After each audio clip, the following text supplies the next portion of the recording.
Bem-vindos a mais um vídeo, mais um exame nacional de História da Cultura e das Artes, segunda fase 2022. Como do costume, tenho do lado esquerdo um enunciado, do lado direito os critérios e vamos já passar a ver. Vocês, em termos de prova, já sabem como é que isto funciona. Vamos então ver o que é que se na segunda fase. No grupo 1, vocês já sabem que corresponde ao módulo 1, 2, 3 e 4. O grupo 2 corresponde ao módulo 5, 6 e 7 e o grupo 3 ao 8, 9 e 10. Vamos começar então pelo grupo 1, normalmente é por ordem cronológica, o exame, o que ajuda um pouco. Observa a figura 1 e leia o texto, portanto, a luta entre Centauro e Lápita, método do Partenon, portanto, Partenon, século V a.C., Partenon em Atenas, não é? A vossa referência logo, praticamente o início da história da cultura e das artes no secundário. Quando Pirítio, que era rei das Lápides, casou, Teseu foi convidado naturalmente e a sua presença afirmou-se extremamente útil na ocasião. Nunca houve uma boda tão infeliz. Os centauros, seres com corpo de cavalo e peito e rosto de homem, com parentes de noiva, tinham vindo assistir às festas. Embriagaram-se, porém, e perseguiram as mulheres. Teseu foi em defesa da noiva e abateu o centauro que tentava raptá-la. Seguiu-se uma batalha terrível, de que as Lápides, sempre com o apoio de Teseu, saíram vencedores, conseguindo por fim levar os centauros para fora da região. Portanto, os centauros, apesar de terem sido convidados, acabaram por fazer a geneira. Vamos lá ver então, na escultura grega do período clássico, chama-se clássico por ser o que nós temos como referência no Ocidente, não é? Como vocês sabem. Figura um naturalismo das obras da oficina de Fídias, concretiza-se na captação do movimento e da ação das figuras, B, estilização sem rigor anatómico dos personagens, C, expressividade exacerbada dos rostos, D, representação abstrata de deuses e heróis. Portanto, em princípio, será... E ora, aqui está. Vamos ver aqui. Tem logo 14 pontos só com esta captação do movimento e da ação das figuras. Vejam bem como está em movimento. Está apoiado, o centauro está apoiado sobre as patas traseiras. Aqui o Lápita está apoiado sobre uma perna em movimento, a agarrarem-se um ao outro em luta. Portanto, captação do movimento e da própria ação que representa uma luta. Refira 3 características da mitologia grega. Portanto, características da mitologia grega. Estamos a falar de deuses, não é? Vocês com os jogos hoje em dia conseguem ter muito mais referências. A resposta, portanto, tem que integrar várias questões. Basicamente 3, não é? Eles aqui dizem 3. Refira 3 características, vejam bem. Portanto, as opções que vocês tinham dessas 3 podia ser a criação de narrativas fantásticas a partir da tradição oral e da imaginação dos poetas. Isto é uma frase que dá pela mitologia em geral, não só a grega, mas todo o tipo de mitologia. Criação de narrativas fantásticas a partir da tradição oral, portanto, o que era falado oralmente, e da imaginação dos poetas. A segunda hipótese que vocês tinham era a utilização da narrativa mitológica como instrumento de formação cívica, reforçando a identidade da cultura grega. Isto é um pouco à semelhança do que acontecia na Idade Média. Na Idade Média, antes do Renascimento, em que vocês tinham os vitrais e a pintura para contar e para educar o povo, porque o povo era iliterado, portanto, nem sabia ler nem escrever. E, portanto, daí se fazia uma espécie de formação cívica e se educava o povo. Também os gregos, através deste tipo de escultura, como o Partenon, de frisos e até também de pinturas, também educavam o povo, reforçando a identidade cultural grega. Cá está. Exaltação dos heróis, que é exemplo de Teseu como modelo de força e de coragem, capazes de grandes feitos, mas também sujeitos a grandes provações. Criação de seres híbridos fantásticos e extraordinários como os centauros. Portanto, temos aqui, bastava descrever os centauros, que está aqui no peito como seres com o corpo de cavalo e peito e rosto de homem. Ok, portanto são seres fantásticos, híbridos. Associação dos heróis aos deuses, quer por ligação familiar, quer por proteção ou favorecimento. Representação antropomórfica dos deuses com qualidades e defeitos humanos. Portanto, isto também é uma característica da mitologia grega, serem representados antropomorficamente, mas com qualidades e defeitos dos deuses, e vocês têm assim vários personagens, começando logo por Apolo ou Júpiter, como vocês queiram colocar dentro da mitologia grega ou romana. Em relação ao 2, já começamos a andar possivelmente para o módulo 3 e 4, cá está. Portanto, aqui nem sei o Roma, vejam bem, nem sei o Roma, salta logo. Texto B, sendo a Extremadura e o Ribatejo regiões mais ricas, portanto, estamos a falar de Portugal, Não admira que tenha sido precisamente aqui que o surto gótico se deu, expandindo-se depois pelo restante território. No reinado de Afonso III assinala-se o lançamento de estaleiros de grande escala como o da Sé de Évora e o começo efetivo das obras dos primeiros grandes mosteiros e conventos das ordens mendicantes. É este o período habitualmente considerado como consolidação da estética gótica e é um período que coincide com a unificação territorial do reino português. Eu estou um bocadinho reticente a ler isto por questões pessoais, não concordo, mas pronto. A igreja de São Leonardo, a Otaguia da Baleia, no século XV e XIV, e depois temos a igreja de Santa Maria da Vitória na Batalha, que é uma das grandes referências do gótico, tanto que podem-se associar a várias molduras depois da tecnologia da pintura. Vamos então ao período de consolidação da estética gótica, está fundamentalmente associado ao quê? Portanto, depois de lerem isto, não é? Que veio aqui do Ribatejo e expandiu-se pelo restante e não sei o quê, o período de consolidação, desculpem, eu vou tentar pôr isto tudo aqui, ao processo da fundação do Reino de Portugal. Portanto, o período de consolidação da estética gótica está fundamentalmente associado ao quê? A. Ao processo de fundação do Reino de Portugal. B. Ao fim das ordens mendicantes. Nós aqui temos o início das ordens mendicantes, não se enganem. Temos o começo, não é o fim. À fundação de catedrais no norte de Portugal. Não estamos a falar do norte de Portugal, estamos a falar da Extremadura e Ribatejo. E à criação de grandes mosteiros, que em princípio será esta, porque nós tínhamos havido aqui falar nos mosteiros, onde é que eles estão. Portanto, começo efetivo das obras dos primeiros grandes mosteiros será a D. E cá está a D. Mais 14 pontos que vocês conseguem assim fácil. Depois, na figura 2 e 3, correspondem a dois momentos distintos da arquitetura gótica de Portugal. Arquitetura gótica. Ok. Início do gótico do lado esquerdo e, pronto, diríamos que não o fim, porque o fim é o Manuelino, mas enfim, vamos ver as correções porque eu não quero entrar em contradição com os corretores. Nós temos que seguir o guião. Figura 2 e 3 correspondem a dois momentos distintos da arquitetura gótica em Portugal. Explicito dois aspectos da evolução da arquitetura gótica presentes nas fachadas. Ok, é aquele esquema, são dois aspectos, é aquele esquema de vocês compararem um com o outro. Um tem janelas pequeninas, é um edifício baixo, o outro tem janelas bastante altas para dar a verticalidade, o outro tem o pórtico não sei o quê, o outro tem já todo o efeito da arquitetura, até estes arcos portantes, não é? Um não tem arcos portantes, o outro tem, por isso vamos ver quais são as hipóteses que nos dão. Vocês só precisam de dois, portanto, a resposta que integra dois tópicos seguintes, portanto, temos a acentuação da verticalidade através dos pináculos na figura da direita, estão a ver, na igreja da Batalha, do Mosteiro da Batalha, que se estendem por toda a fachada e a dimensão dos arcos à volta quebrados do portal e das janelas. Portanto, temos aqui estes arcos aqui quebrados. Depois, portanto, esta parte da verticalidade é fácil, porque vocês associam rapidamente o gótico ao vertical, não é? O contacto com Deus, lembram-se? Mais vertical, mais perto do céu, contacto com Deus, que era isso que eles procuravam. Temos, então, uma segunda hipótese de transição de uma decoração sóbria para uma ornamentação escultórica rica e variada, visível no portal e nos janelões. Ok, esta era interessante também se vocês conseguissem pegar por aqui, que é, na figura da esquerda está tudo muito despido e na figura da direita há muita brincadeira, portanto há muita decoração, rendilhados, estão a ver? É por aí. Complexização da estrutura do portal, que passa a ser constituído por um tímpano e por um número superior de arquivoltas e ombreiras. Esta era difícil vocês lá chegarem, portanto é basicamente uma complexização do portal. Aumento do número de entradas de luz, é verdade, sim senhora, lembram-se que eles estão a tentar sair da Idade das Trevas, tanto assim que terminam no Renascimento, com a influência do período clássico. E, portanto, o número de entradas de luz, os vitrais e tudo aquilo que eu já tinha dito também na pergunta antes, relacionada com a pergunta do grupo 1, a primeira pergunta deste grupo, que passam apenas por um óculo e uma fresta para 3 janelões e um dos quais incorporar uma rosácea. Portanto, aqui já mostrei a rosácea, isto é um bocadinho ambivalente, mas pronto.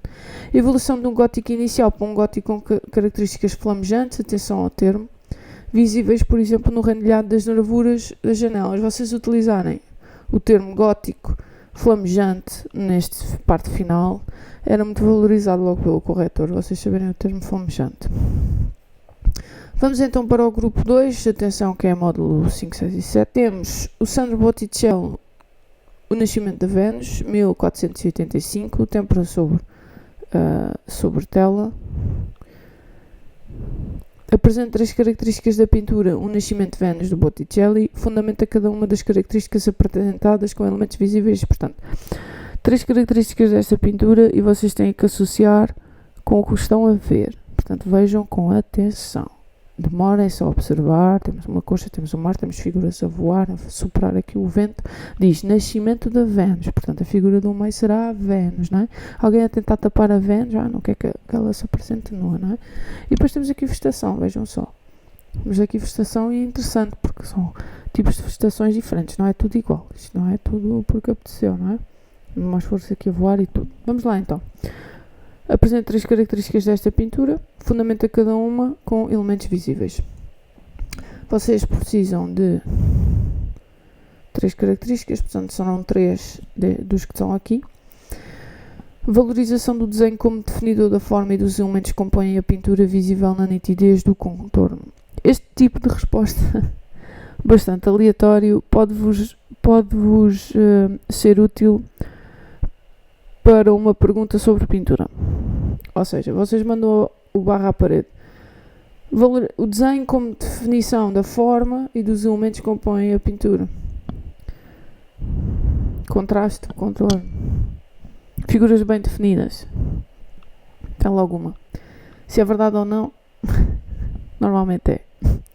Neste período é. No modernismo é que podem já derrapar.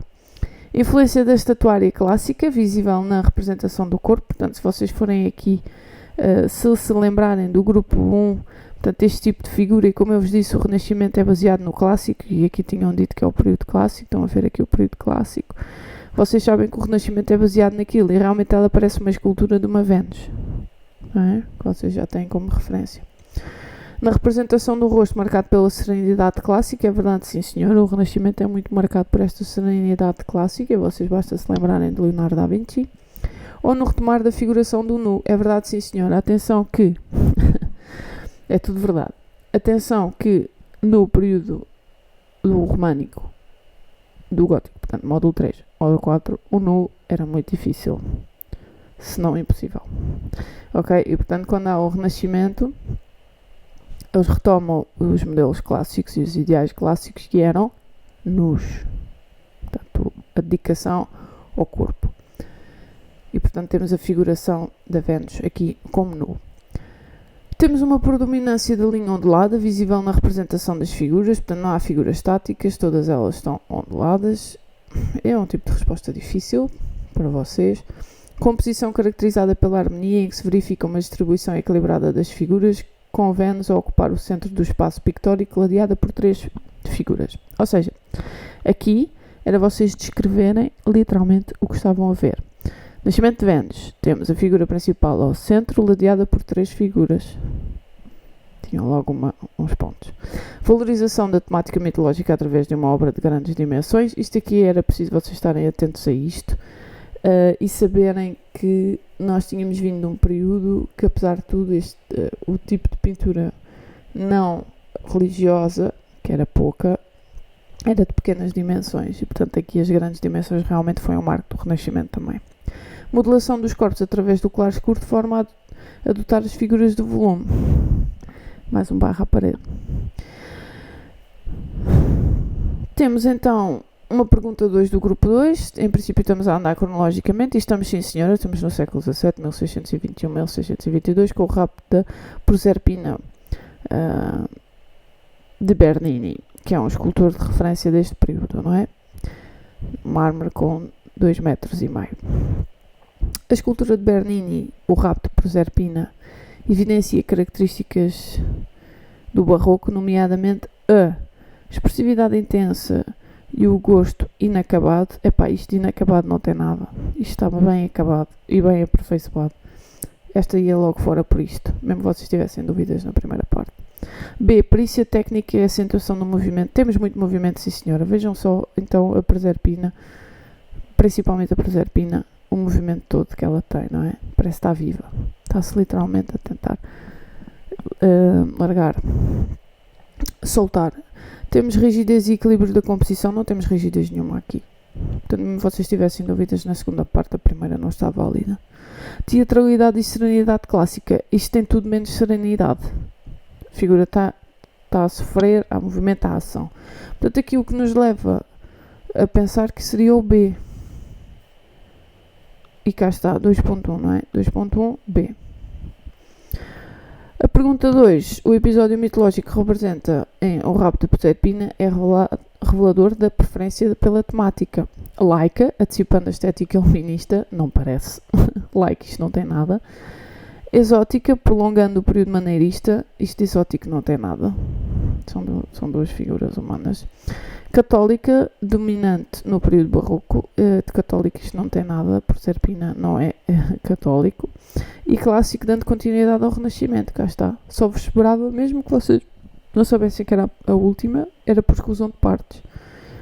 Isto católico não é, atenção, isto é mitologia. Exótico não tem nada de exótico. Ok, nada de Bahamas e essas coisas. E laico também não, porque isto é uma figura, é mitologia, não é? Portanto, só vos sobrava a última. A D, mais 14 pontos. Mas para a pergunta 3, são 2 textos, uau, adoro. Quando estamos a falar de... Deve ser parte da cultura. Vamos ver. A e B. Vivemos no clima e no século da filosofia e da razão. Ok, vamos entrar pela filosofia. As luzes de todas as ciências parecem reunir-se ao mesmo tempo para iluminar os nossos rostos e guiar-nos nesse obscuro labirinto da vida humana. O mais belo gênios de todas as idades reúnem as suas lições para nos instruir. Bibliotecas imensas são abertas ao público, tudo concorre para aperfeiçoar o nosso entendimento e oferecer a cada um de nós o que pode formar e cultivar a razão. Bem, isto não diz muito, não é? É Jean-Jacques Rousseau, Cartas Morais, 1758, Lisboa, edições 70, editadas em 2020, a página 18 a 19. O B, do Contrato Social. Ok, temos aqui uma referência. O Contrato Social de Rousseau. Uma obra que vale a pena ler. Rousseau levou as implicações teóricas até à sua conclusão lógica. O próprio contrato social tornou a forma de a transferência total de cada membro com todos os seus direitos para a comunidade como um todo. Uma vez que o compromisso não existia no estado natural, antes era criado juntamente com a sociedade. A comunidade era, portanto, a origem não apenas da lei, mas também dos valores morais. O que é que Rousseau diz? O contrato social é que é parte do social, parte de nós, formar as leis e não de quem está somente no poder. Isso é muito importante, essa inclusão social que ele levou nas reflexões dos seus textos. Norman Hampson, O Iluminismo, Lisboa, editora Liceu, portanto ele está a falar do Rousseau, não é um texto do Rousseau, claro. Refira 3 contributos das filosofias iluministas como Jean-Jacques Rousseau para a formação do pensamento revolucionário do século XVIII, recorrendo ao texto A e B. Isto, eu vou já dizer, isto é difícil. É difícil porquê? Porque é parte da cultura. Normalmente Jean-Jacques Rousseau é dado de uma forma um bocadinho chata, da quais vocês não associam à escravatura, dos quais vocês não associam à igualdade de trabalho, e é um texto que, interessantemente, está extremamente atual com os problemas que nós temos na sociedade, mas, como ele não é dado por comparação ao contemporâneo, ao que nós temos hoje, é uma seca, e normalmente vocês não têm grandes referências de Jean-Jacques Rousseau. Vamos então saber que tipo de 3 contributos destes de filosóficos iluministas dava para a formação do pensamento revolucionário do século XVIII. Vejam bem esta pergunta, bem difícil. Eu estou a achar esta segunda fase mais difícil, mas pode ser só eu. Vocês teriam que integrar 3, normalmente é 3, estamos aqui numa fase 3, nesta fase de exame. Formação de um pensamento racionalista evidenciado na educação e no progresso do saber. Vocês aqui poderiam ir buscar aqui esta primeira parte onde eles dizem reúnem as lições, instruir, não é? Para nos instruir.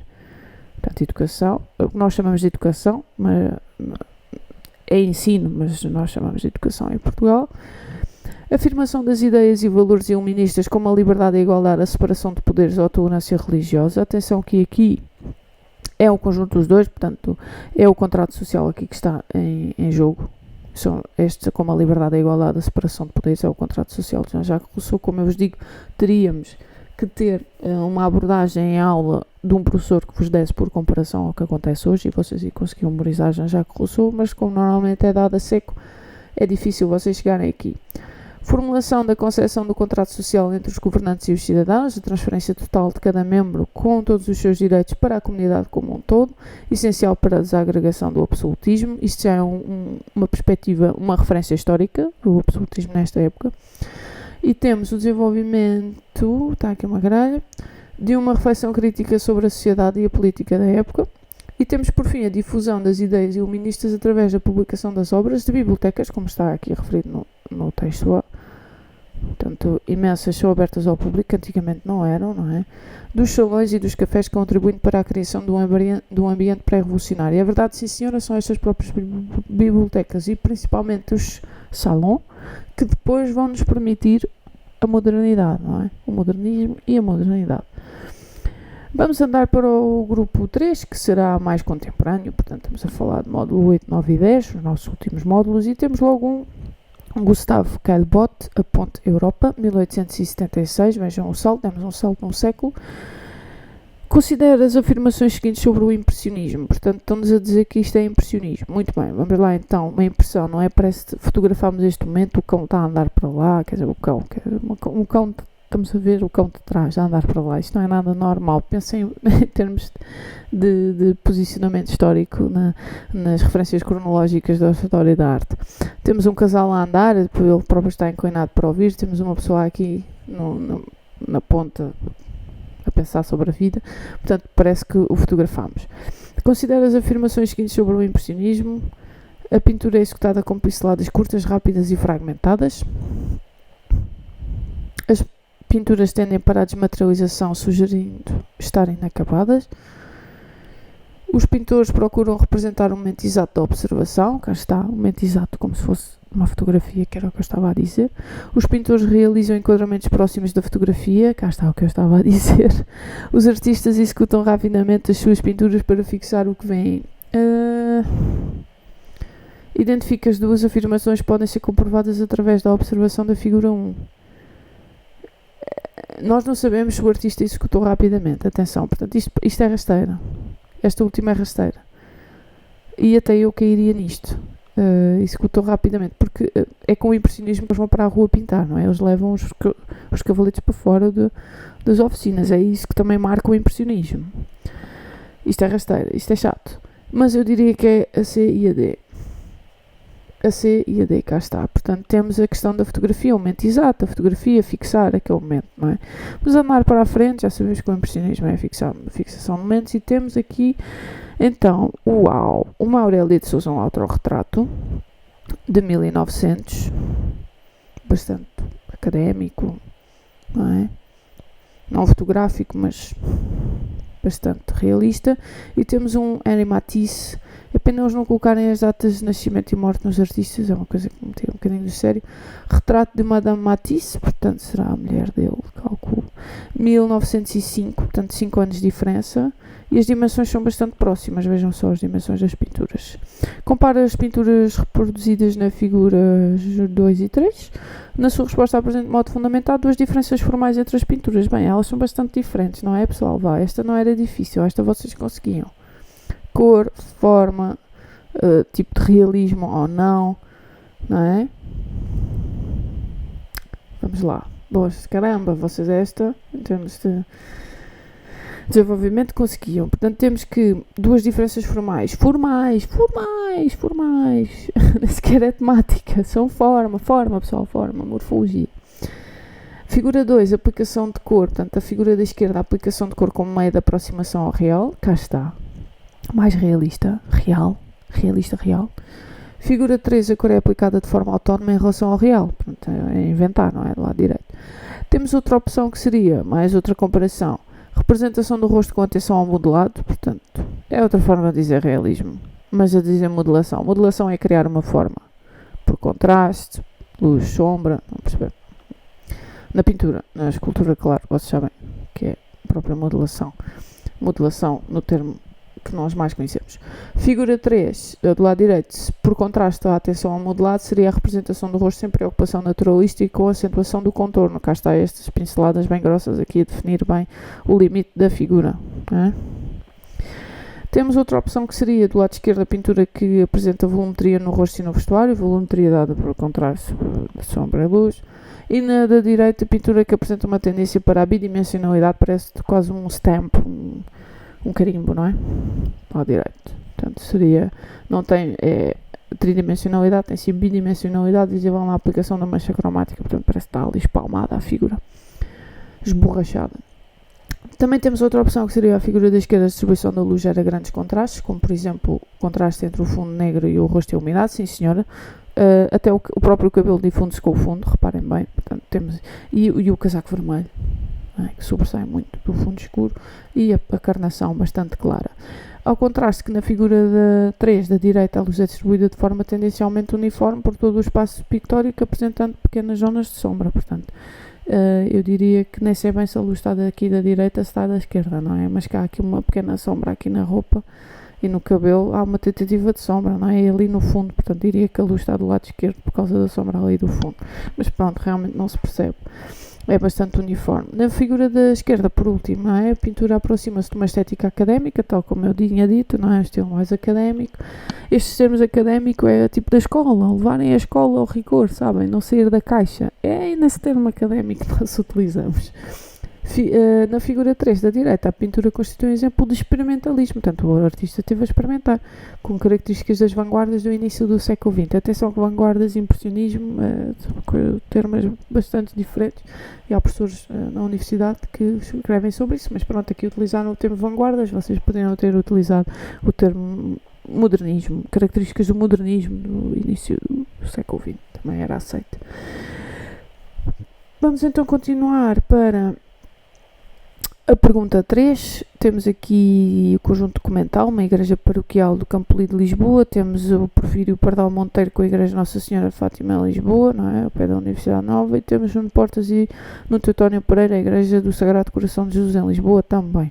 Temos períodos bastante diferentes, temos 1879, depois temos 1934 e depois temos 1962, portanto, quase um século de diferença da primeira para a última. O que é que eles nos perguntam? Associe a cada conjunto, portanto, é aquela jogatana do vocês têm que atribuir todos os números a estas, ok? Não podem repetir números. Vamos lá. Contraste entre linhas vertical e horizontal. Contraste entre linhas vertical e horizontal.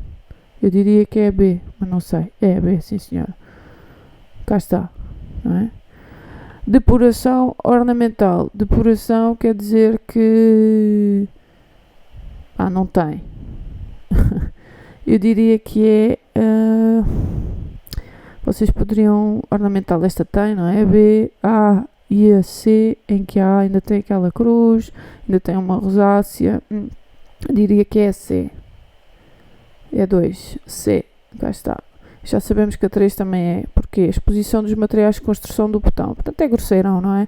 Esta era fácil, o botão. Olha, a primeira nem tem botão. A segunda não se vê que tem botão, nem se percebe. Podia ser tijoleira, podia ser o que vocês quisessem. Esta última é que é grosseira, não é? Teria o botão, como está aqui. E o C aparentemente está arrumado. Fachada ladeada por duas pilastras. Fachada ladeada por duas pilastras. Portanto, esta só tem uma, tem que ser A, por exclusão de partes. É A. E sabemos que a seguinte também é, portanto, inspiração na arte românica, óbvio, vejam só bem, esta era fácil, né? Inspiração na arte românica, vocês vejam as datas também, né? E aquilo que nós tínhamos observado aonde? No grupo 1, pergunta 2, não estou em erro. Olha, românico, aqui na igreja de São Leonardo. E agora vamos lá voltar aqui. E temos também, então, ornamentação através de baixos relevos. Os únicos baixos relevos que eu vejo é na B, que estão aqui junto ao pórtico, a ladear o pórtico. E temos então, por último, o set, a utilização de elementos como arneiras e frontões. Eu sei que isto já está longo. Que será o A, a igreja paroquial de Campo Lide. Então, a utilização de elementos como meias e frontões. Está aqui o frontão. É a única que nós temos frontão, na verdade. Portanto, vocês veem, o frontão. E só tem A. Vamos continuar para a pergunta 4. Meu Deus. O global de atuação do Cabaré Voltaire Zurique 1916. Temos a fonte do chão, não é? O urinol. 1917 e temos o Salvador Dalí com o Tufão de Lagosta em 1938 e temos o dadaísmo. Ok, o dadaísmo, querem me ver a falar de dadaísmo, não é? Não era exclusivamente um movimento artístico, literário, musical, político ou filosófico, na realidade era todos eles. E ao mesmo tempo o oposto. Era tudo e não era nada. Dada, lembram-se que era dada dos bebés? Não é? Ok.